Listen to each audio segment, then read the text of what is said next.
All right, guys, join us in worship.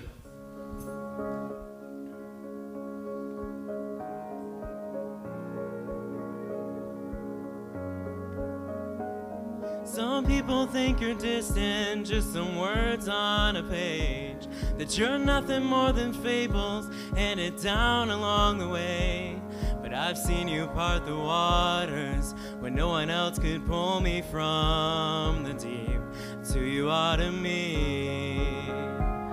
Some people think you just live in cathedrals made of stone, but I know you live inside my heart, know that it's your home. And I've seen you in a sunset in the eyes of a stranger on the street. So you are to me. You're amazing, faithful, love's open door. When I'm empty, you fill me with hunger for more of your mercy, your goodness. Lord, you're the air that I breathe. That's who you are to me. Who you are to me. Sometimes I have my doubts, I'm sure that everybody does. And I wonder when I stumble, am I still worthy of your love? And I know that I get stronger when I'm talking to you down on my knees. You're everything I need. You're amazing, faithful, love's open door. When I'm empty, you fill me with hunger for more of your mercy, your goodness. Lord, you're the air that I breathe. That's who you are to me. Who you are to me. You're forever. Oh,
shout your praise. Our hearts will cry, these bones will sing. Great are you, Lord.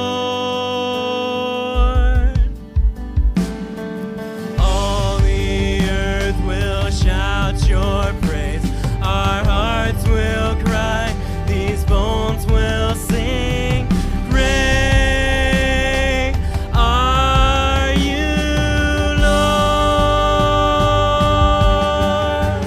It's your breath in our lungs, so we pour out our praise, pour out our praise. It's your breath in our lungs, so we pour out our praise to you only. It's your breath in our lungs, so we pour out our praise, we pour out our praise. It's your breath in our lungs, so we pour out our praise to you only.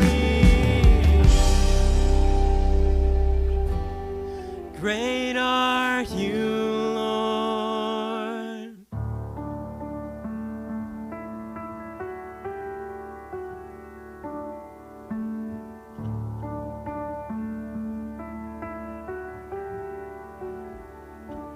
In the darkness we were waiting, without hope, without light, till from heaven you came running. There was mercy in your eyes, to fulfill the law and prophets. To a virgin came the word, from a throne of endless glory to a cradle in the dirt.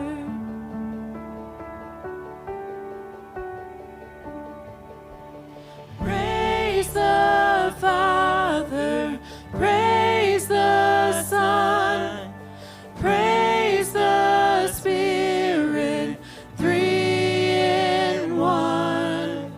God of glory, majesty, praise forever to the King of Kings.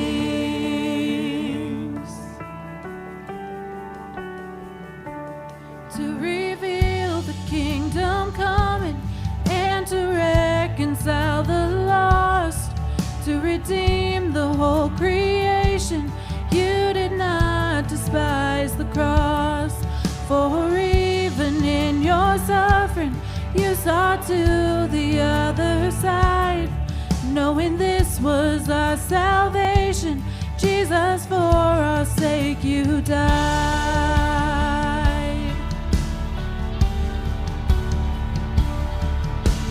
Praise the Father, praise the Son, praise the Spirit, three in one. God of glory, majesty,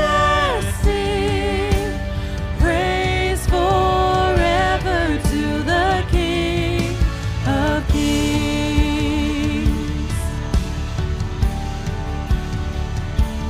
In the morning that you rose, all of heaven held its breath, till that stone was moved for good, for the Lamb had conquered death. And the dead rose from their tombs, and the angels stood in awe, for the souls of all who'd come to the Father are restored.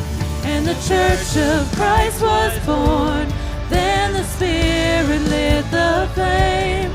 Now this gospel truth of old shall not kneel, shall not faint. By his blood and in his name, in his freedom I am free. For the love of Jesus Christ, who has resurrected me.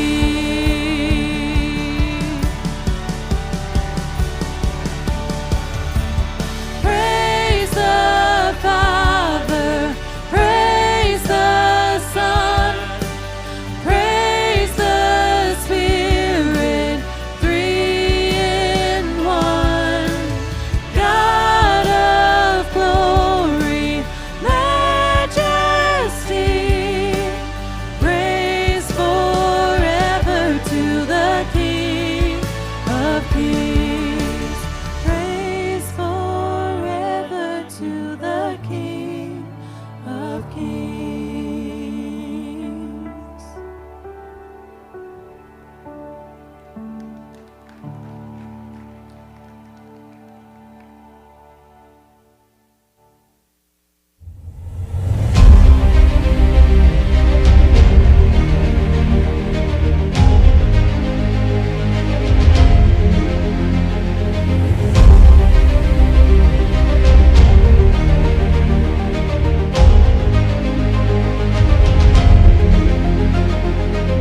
Good morning. Welcome. If you are new here among us, my name is Gene, and I serve here at C3 Church as your lead pastor. I heard a story about two friends in New York. They were out for a walk, and as they were walking along the side of the road, they noticed in the distance a dark, ominous figure. Couldn't make out what it was, too far away. They knew it was on the other side of the road coming toward them.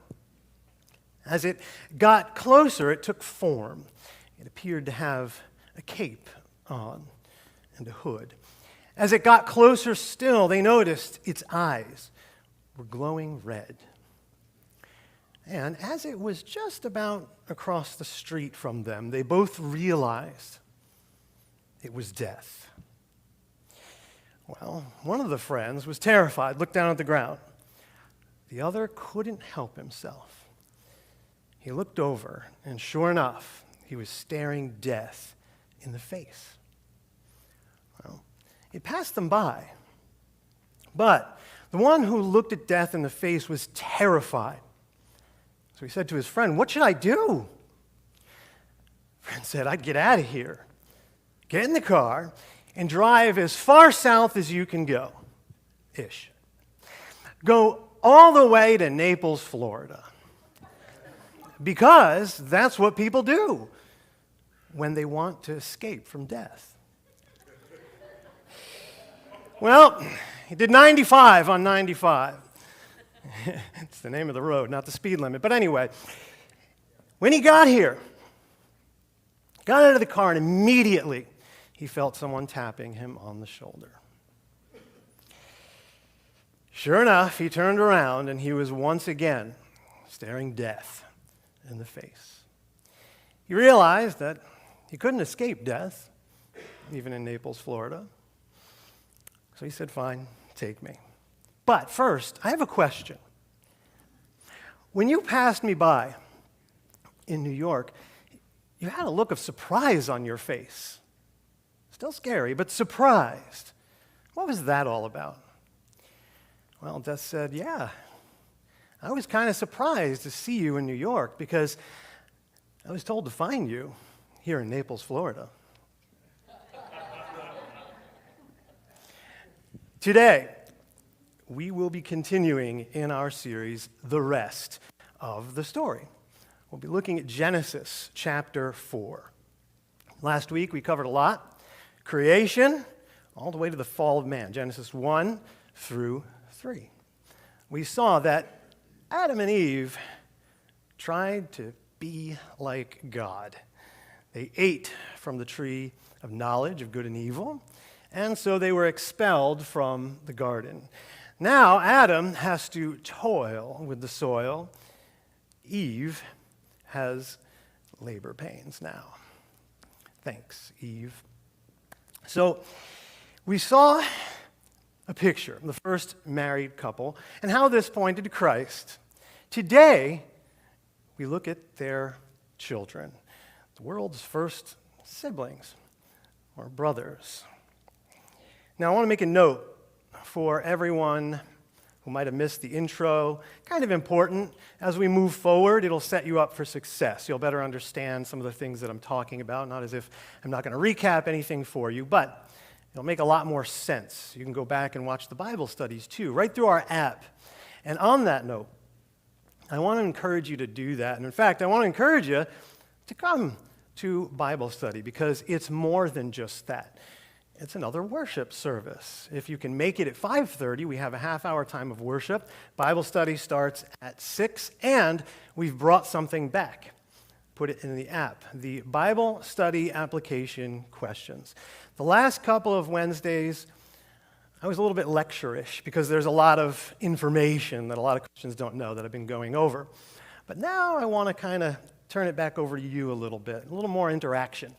So we have those questions that you can review even before the Bible study or if you can't make it. So check it out. Genesis 4. Here's the typical story that I think most Christians probably know. You have Cain and Abel. Cain is the oldest, Abel is younger. Cain works the earth. Abel, he makes the sheep, the probatos in Greek, kind of a funny little thing. He's a shepherd of the sheep. Now, most of you know that they both give an offering to God. Abel gives the first, the best of the flock, the proto-probato. Cain, he gives some of the crops, the fruit of the earth in Greek. God accepts Abel and his offering, rejects Cain and his offering. Cain gets kind of upset, so what else do you do when you're upset? You kill your brother. He does that and gets expelled. So I guess that's the story most Christians know. I want to make a note. I want you guys to be on the lookout of a theme here of the younger of the brothers being favored. It's going to continue all throughout the Old Testament. But right at the beginning, we have a contrast painted for us.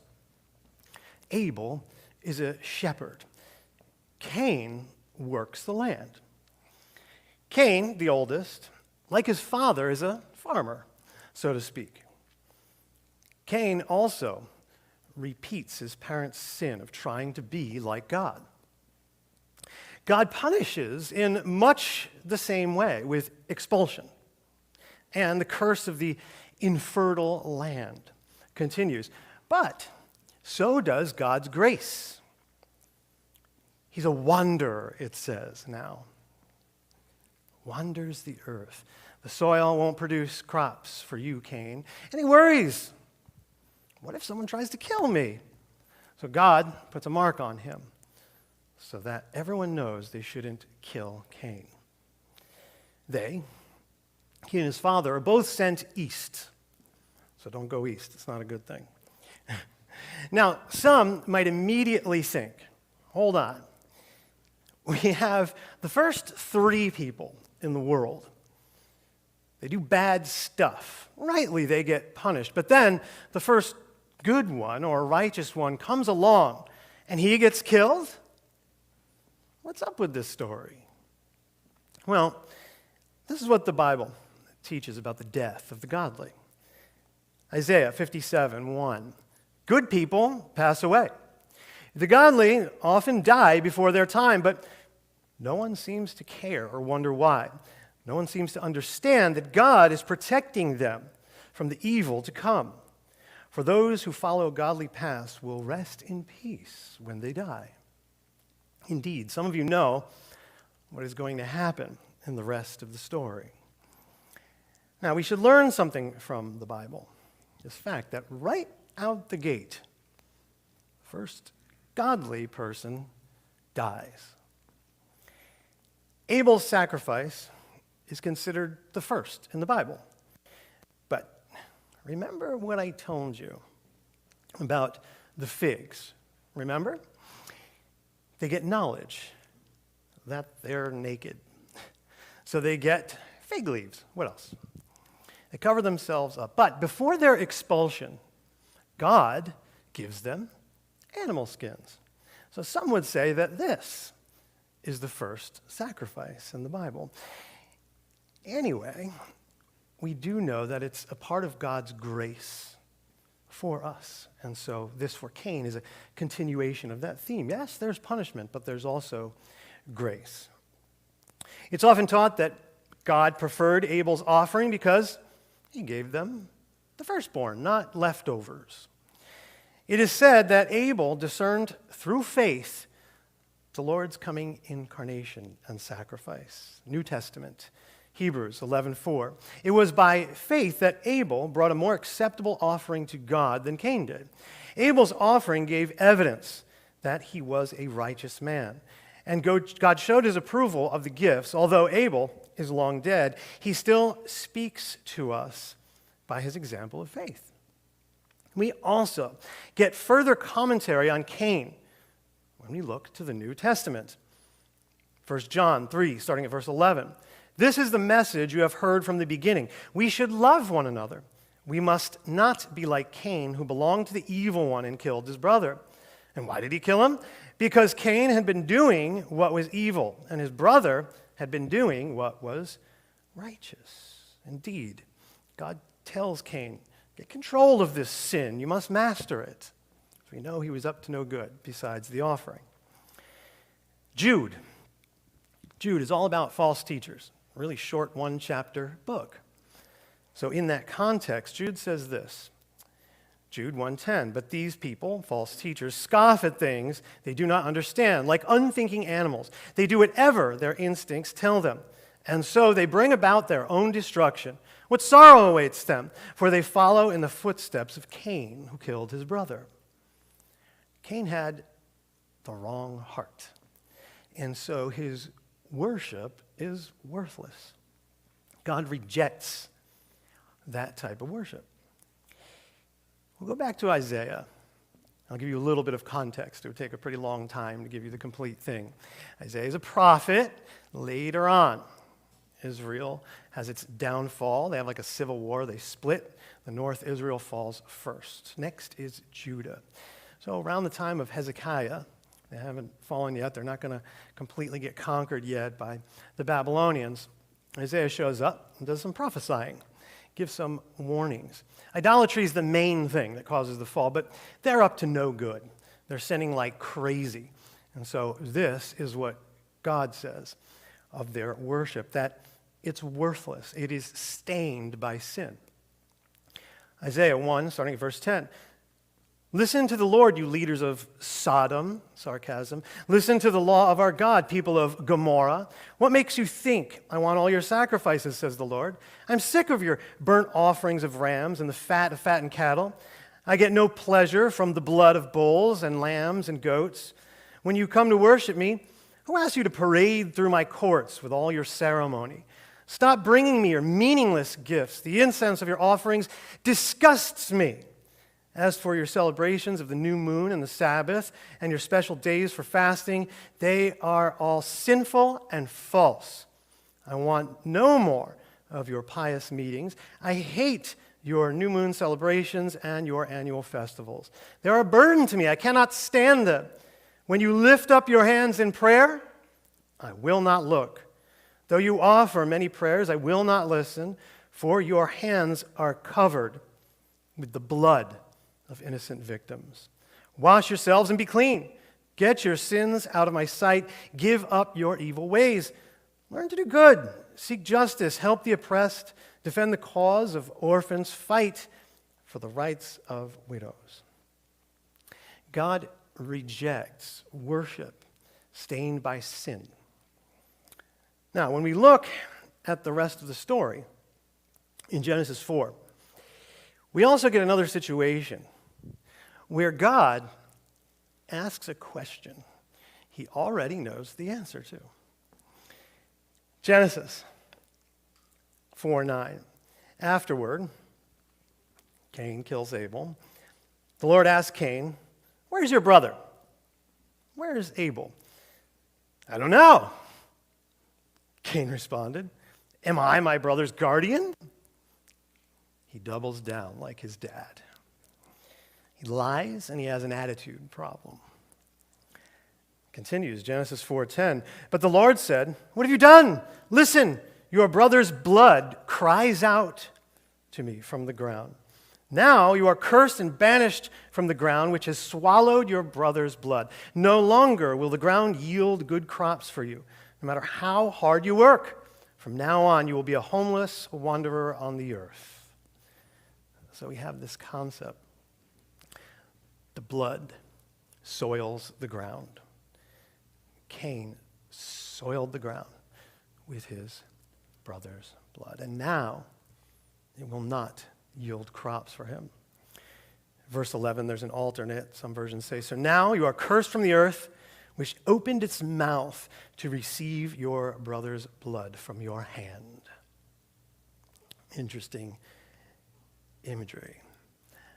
Now, he will not be able to yield crops anymore. Got that? I was getting really serious there for a minute, so we had to break it up. Now, there's another deeper and overlooked part of this story, probably, maybe the point, looking at how to deal with sibling rivalry or not caused by jealousy. Ecclesiastes 4:4. The teacher says, "Then I observed that most people are motivated to success because they envy their neighbors. But this too is meaningless, like chasing the wind." Jesus talks about envy, conflict resolution among brothers, and greed in Luke. Luke 12, starting at verse 13. Then someone called from the crowd, "Teacher, please tell my brother to divide our father's estate with me."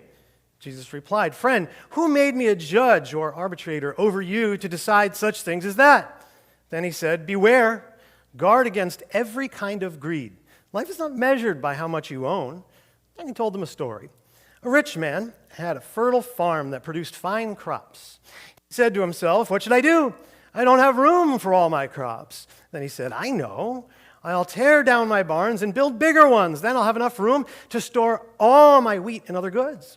And I'll sit back and say to myself, 'My friend, you have enough stored away for years to come. Now take it easy. Eat, drink, and be merry.' But God said to him, 'You fool, you will die this very night. Then who will get everything you worked for?' Yes, a person is a fool to store up earthly wealth, but not have a rich relationship with God." I've been talking a lot about the Greek. It's kind of important, so go back and watch those messages if you didn't see them.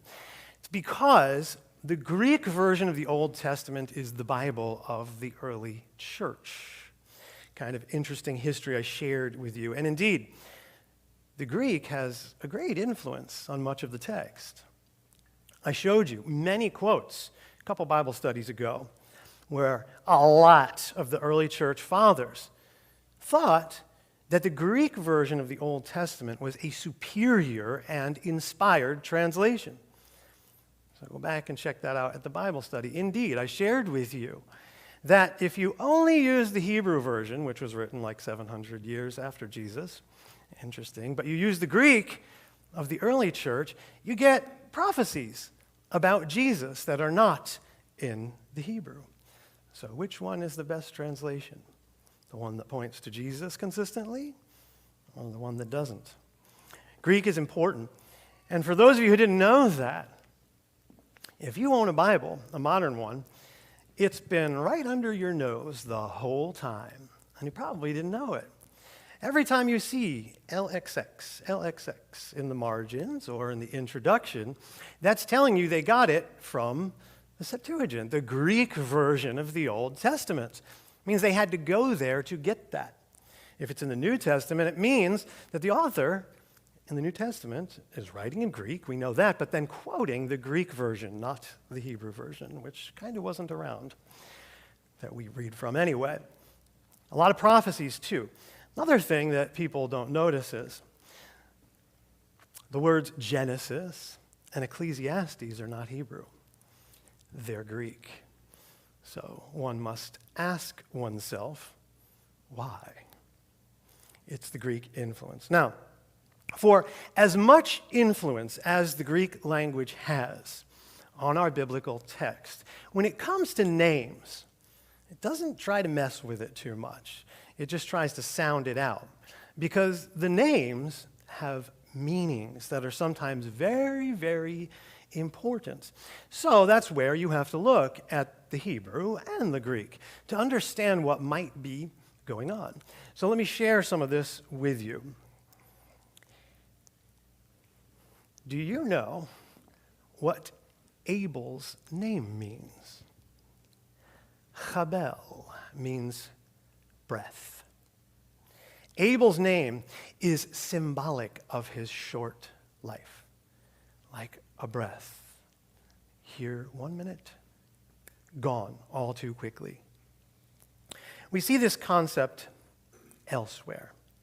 If we go back to Ecclesiastes, it appears there as well, kind of like the theme of the book. Ecclesiastes 1:2, everything is meaningless, says the teacher. Completely meaningless. Maybe your version says vanity. All is vanity. But the word there is chabel, breath, vapor. Here now, gone too quickly. It appears in the Psalms, like Psalm 144:3. Oh Lord, what are human beings that you should notice them? Mere mortals that you should think about them. For they are like a breath, chabel of air. Their days are a passing shadow. Humans are like Abel. Here now, gone too quickly. This is echoed in the New Testament, James 4:14. How do you know what your life will be like tomorrow? Your life is like the morning fog or breath. It's here a little while, then it's gone. Some versions say vapor. So, the Bible teaches that especially for the godly, like Abel, our home is not here. It's an important thing that you don't miss. Earth is not our permanent home. Thank God for that. 2 Peter 3, starting at verse 10. But the day of the Lord will come as unexpectedly as a thief. Then the heavens will pass away with a terrible noise, and the very elements themselves will disappear in fire, and the earth and everything on it will be found to deserve judgment. Since everything around us is going to be destroyed like this, what holy and godly lives you should live, looking forward to the day of God and hurrying it along. On that day, he will set the heavens on fire, and the elements will melt away in the flames. But we are looking forward to the new heavens and the new earth he has promised, a world filled with God's righteousness. Sounds better to me. Now, the context behind things passing away is false teachers like Jude. Peter warns, a lot of these books warn about false teachers. And what they're doing is they're preaching the world, not the word. And so he warns them against them. This life, not the next. Before we feel sorry for Abel, we have to realize that this is not our permanent home. And the Bible teaches not to love this world or the things in it. 1 John 2:15. Do not love this world or the things it offers you. For when you love the world, you do not have the love of the Father in you. For the world offers only a craving for physical pleasure, a craving for everything we see, and pride in our achievements and possessions. These are not from the Father, but are from this world. See the contrast. And this world is fading away, along with everything that people crave. But anyone who does what pleases God will live forever. Maybe unlike Cain. We must focus on Jesus, the source of our real life. Yep, we've been looking at the Greek. We looked at some words you might know. Here's another one. Zoe. You might have heard that. Have you ever met anyone named Zoe? It means life. Interesting. Of life, Jesus says this, Mark 8:36. And what do you benefit if you gain the whole world but lose your own soul? Now, I can read that in the Greek, so I'll tell you. There's a word there underneath soul, and it's Zoe. It's actually life. It's not psyche, which is soul. Really, really hard word to pronounce. I probably didn't do it right. That's okay. I'm not Greek. Anyway, why would they translate it like that? Now, being picky about the Greek and knowing what it says under there, I can tell you it's a pretty good translation, even though the word is different. It doesn't have to be literal or word for word because it's getting the point right. That's the life that Jesus is talking about there. They translated it that way, so you didn't get it wrong. You didn't miss it. Your soul, your eternal life in the context of what Jesus is talking about. That's the life that's most important. We're warned by Jesus about the man with the barns. Don't be like that. Are we too holding a surplus we really don't need? Have we too gotten arrogant, thinking that we know what's going to happen a year or two from now? Jesus says, you don't even know what's going to happen tonight. What are you doing? Not realizing our very lives could be taken from us like that, because they're not ours to begin with. Like Abel. Are we holding back our first fruits like Cain? Or are we being generous with our leftovers or our first fruits like Abel? Knowing life is short. Our lives are indeed just breath. So this is a good practice, the practice of letting go of things, getting ready for the inevitable, letting go that we all must face, even here in Naples, Florida. Romans 12 says we are to be a living sacrifice. Romans 12:1. And so, dear brothers and sisters, I plead with you to give your bodies to God because of all He has done for you. Let them be a living and holy sacrifice, the kind that He will find acceptable. This is truly the way to worship Him. Don't copy the behavior and customs of this world, but let God transform you into a new person by changing the way you think. Then you will learn to know God's will for you, which is good and pleasing and perfect. We are to be like Christ, the ultimate living sacrifice. If we keep reading the rest of Genesis 4, we get something interesting. Genesis 4:25. Adam had sexual relations with his wife again, and she gave birth to another son. Must have been Valentine's Day. She named him Seth, for she said, God has granted me another son in place of Abel, whom Cain killed. When Seth grew up, he had a son and named him Enosh. At that time, people first began to worship the Lord by name.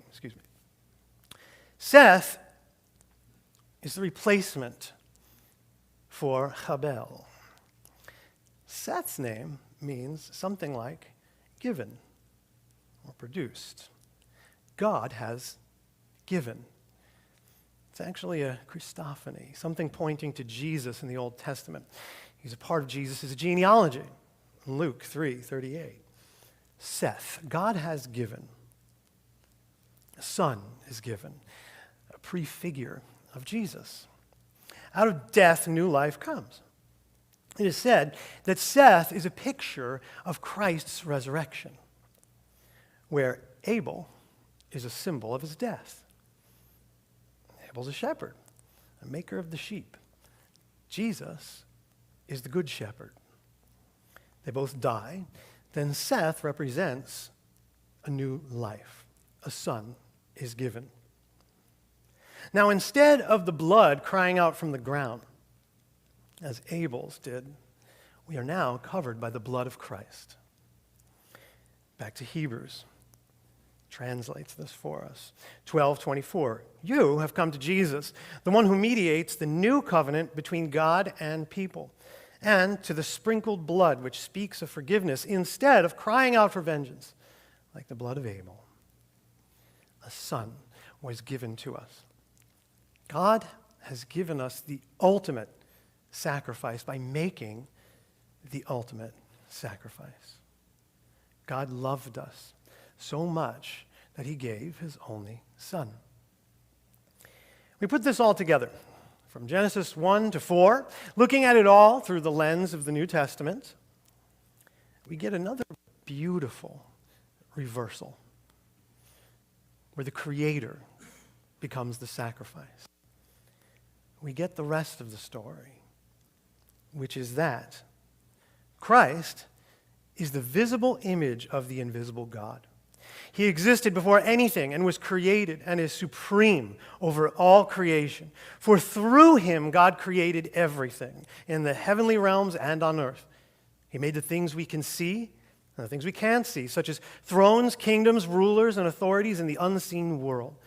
Everything was created through him and for him. He existed before anything else, and he holds all creation together. Christ is also the head of the church, which is his body. He is the beginning, supreme over all who rise from the dead. So he is first in everything. For God, in all his fullness, was pleased to live in Christ.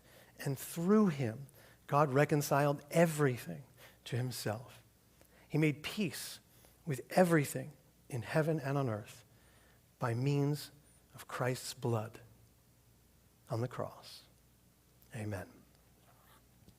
I'm confused. We talk so much about money and giving and the poor. I don't know what to think. In Sunday school this week, our teacher read us this Bible verse. If you have 2 shirts, sell one and give it to someone in need. What am I supposed to do with that? I have 2 shirts. I have tons of shirts. I have like a jillion shirts. This is dress though. My teacher is always telling us to be like Jesus. Isn't that right? Are we supposed to do what Jesus does? So what am I supposed to do with all my shirts? What about my fancy shoes? For Christmas or Easter, I have some shoes that are too small for me. I can give those away. Is that okay? Once, Jesus told a man to sell everything and give the money to the poor. Everything? And Jesus wasn't kidding. And then the man went away sad because he wanted to be with Jesus. Whoa. In another story, Jesus smiled at an old lady who gave away her only 2 pennies. But then Jesus was disappointed at a rich man who gave a big bag of money. That's weird. I think it was because the man was so rich, a big bag of money was easy to give. For some reason, Jesus didn't want giving things to be easy. Kind of like me and my fancy shoes. Darn it. So what am I supposed to do with all my shirts? Do I not worry about that because I need shirts for school? But then the rest of the story says that people shouldn't be mean. And then it says people shouldn't steal. We follow those rules. Do we get to pick and choose the parts we like? That doesn't sound right. Okay, here is what I think the story about the 2 shirts means. If I have a bunch of stuff, more than I need, it makes God smile when I give a bunch of it away. Have less, give more. When I keep all of it.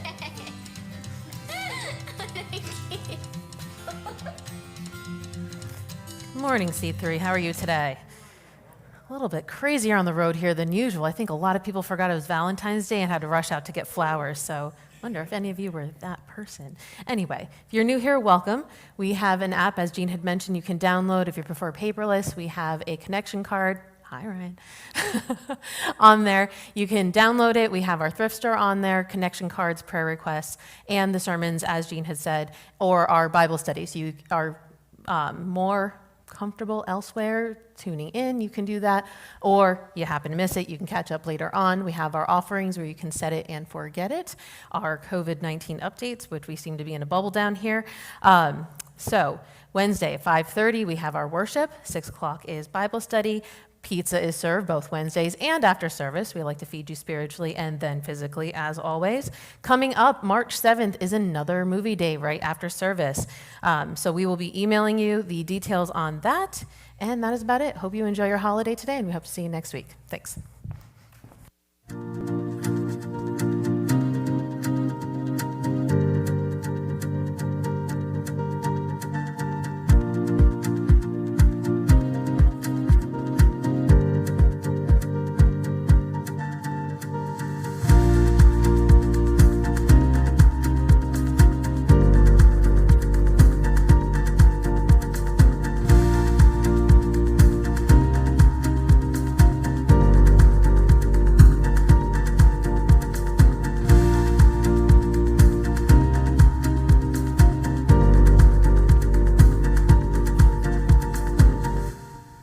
All right, guys, stand and join us in worship again.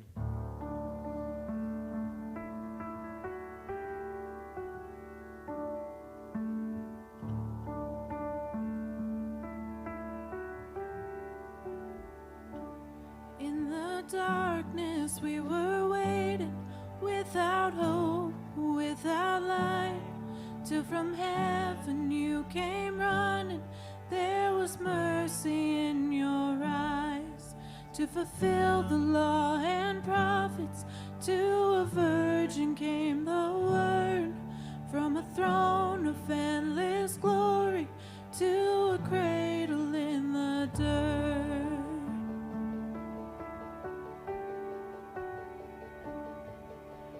Praise the Father, praise the Son, praise the Spirit, three in one.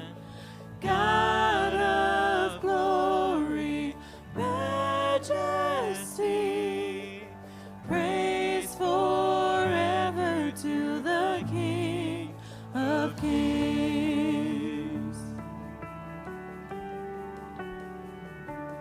To reveal the kingdom coming and to reconcile the lost, to redeem the whole creation. You did not despise the cross, for even in your suffering you saw to the other side, knowing this was our salvation. Jesus, for our sake you died.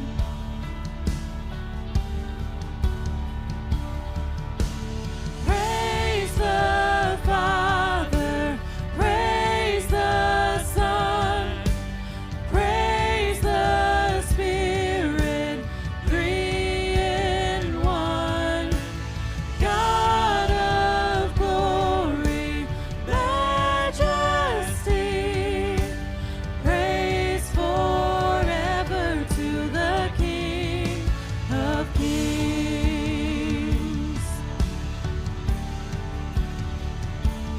In the morning that you rose, all of heaven held its breath, till that stone was moved for good, for the Lamb had conquered death. And the dead rose from their tombs, and the angels stood in awe, for the souls of all who'd come to the Father are restored. And the church of Christ was born, then the Spirit lit the flame. Now this gospel truth of old shall not kneel, shall not faint. By his blood and in his name, in his freedom I am free. For the love of Jesus Christ, who has resurrected me.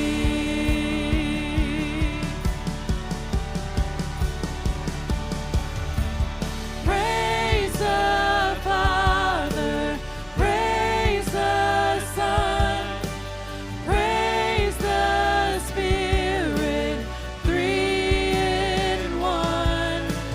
God of glory, majesty,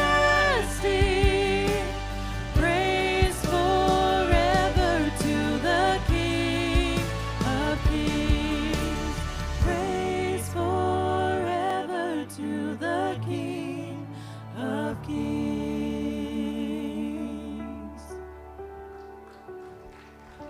Thank you. We love you guys. Enjoy your week. Join us in the lobby for pizza.